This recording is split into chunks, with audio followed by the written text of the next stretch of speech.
You may not know his name, but rock guitarist Carlos Santana does. So do Eric Clapton and Keith Urban. A rock and roll sound technician has died, and he's one of ours. 17's Robert Price has more in this edition of Where We Live. Surely you know about Buck Owens and Merle Haggard, two of the greats of the Bakersfield sound, now passed on. Add one more name to that list, Howard Alexander Dumble. You may not know him, but the world of rock and roll absolutely knows him. Dumble was the creator and builder of the Dumble electric guitar amplifier, regarded by many as the Stradivarius of guitar amps. Dumble, known to family and friends as Howard, and professionally by his middle name Alexander, made them by hand, transistor by transistor, tailored to specific clients. Eric Clapton owns a Dumble.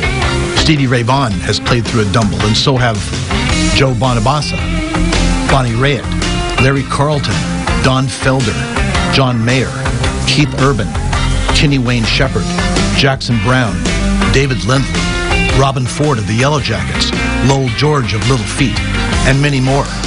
Perhaps his most famous client was Carlos Santana, who in one interview said Dumble was the end of a long quest for the perfect amp. Quote, "I have a long relationship with Mr. Alexander Dumble. My search is over because I have found everything in terms of sound." Not bad for a guy born and raised in Bakersfield, a 1962 East High School graduate. He played football and starred as a member of the school's champion wrestling team. Dumble died Sunday in Turlock at age 77, according to the Stanislaus County Coroner's Office. The likely cause of death, according to family members, a stroke. He was a reclusive guy, low-key, soft-spoken, maybe a tad eccentric, but he knew his way around a guitar amplifier. As a young man, he worked for Simi Mosley, maker of the legendary Mosrite guitar. Artie Neeson, who opened Front Porch Music in downtown Bakersfield in 1978, said Dumble started out copying the inner workings of a Fender amp. Dumble was one of the first boutique amp builders, ever. It's just the tone of him. It was the tone that, was hard to get out of any other amp. He would change the circuitry associated with the tubes and, change some resistors or capacitors in the amp to make it respond a certain way. Ramon Goose has posted several stories about Howard Alexander Dumble on his website, based out of the UK. Dumble had this basic circuit, which he would then tweak for the player.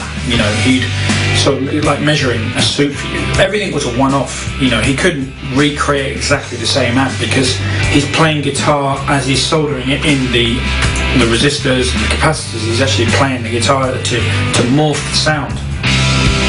Friends and family members are discussing the possibility of a private memorial service in Los Angeles in the coming weeks.